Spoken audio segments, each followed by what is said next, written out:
ओम नमो नारायण। एकादशी महात्म्य। धर्मराज युधिष्ठिर ने पूछा, हे कर्षण, अब आप पौष माह के व्रत के बारे में समझाइए। इस दिन कौन से देवता का पूजन होता है तथा क्या विधि है। इस पर श्री कृष्ण बोले, हे राजन, पौष शुक्ल पक्ष के एकादशी का नाम पुत्रदा एकादशी है। इसका पूजन विधि से करना चाहिए। इस व्रत में नारायण भगवान की पूजा करनी चाहिए। इसके पुण्य से मनुष्य तपस्वी, विद्वान और लक्ष्मीवान होता है। इसकी मैं एक कथा कहता हूँ, सुनो। भद्रावती नगरी में श्रीकृतुमान राजा राज्य करता था। वह नुपुत था। उसकी स्त्री का नाम सव्य था।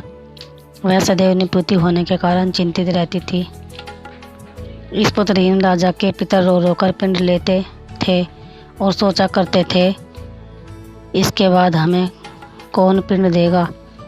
इधर राजा को भी राज्य भाव से भी संतोष नहीं होता था। इसका एकमात्र कारण पुत्रहीन होना था। वह विचार करता था कि मेरे मरने पर मुझे कौन पिंड देगा।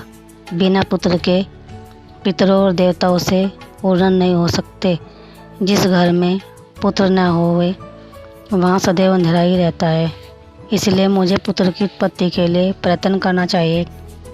पूर्व जन्म के कर्मों से ही इस जन्म में पुत्र धनादि मिलते हैं। इस तरह राजा रात दिन इसी चिंता में लगा रहता। एक दिन राजा ने अपना शरीर त्याग देने की सोची, परंतु विचार करने लगा कि आत्मघात करना महापाप है। राजा इस तरह मन में विचार कर एक दिन छिपकर वन को चला गया।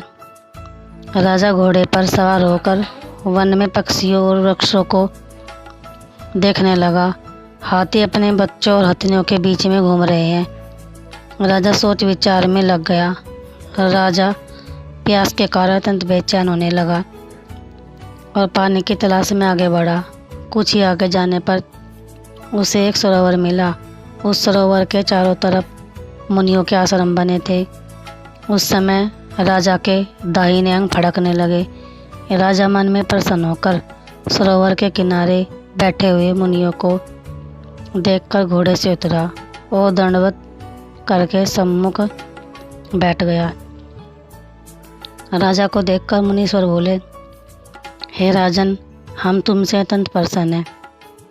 तुम इस जगह कैसे आए हो, सो कहो। इस पर राजा ने उनसे पूछा, हे मुनीश्वरों, आप कौन हैं और किस लिए यहाँ आए हैं, सो कहो। मुनि बोले, हे राजन, आज पुत्र की इच्छा करने वाले को संतान देने वाली पुत्रदा एकादशी है। हम लोग विश्वदेव हैं और इस सरोवर पर स्नान करने आए हैं। इस पर राजा बोला, हे मुनीश्वर, मेरे भी कोई पुत्र नहीं है। यदि आप मुझ पर प्रसन्न हो तो एक पुत्र का वरदान दीजिए। मुनि बोला, हे राजन, आज पुत्रदा एकादशी है। आप इसका अवश्य ही व्रत करें। भगवान की कृपा से आपके अवश्य ही पुत्र होगा। मुनि के वचनों के अनुसार राजा ने एकादशी का व्रत किया और द्वादशी को पारायण किया और मुनियों को प्रणाम करके अंत में अपने महल को वापिस आया। अंत में रानी ने गर्भ धारण किया और 9 माह के पश्चात उसके एक पुत्र रत्न पैदा हुआ।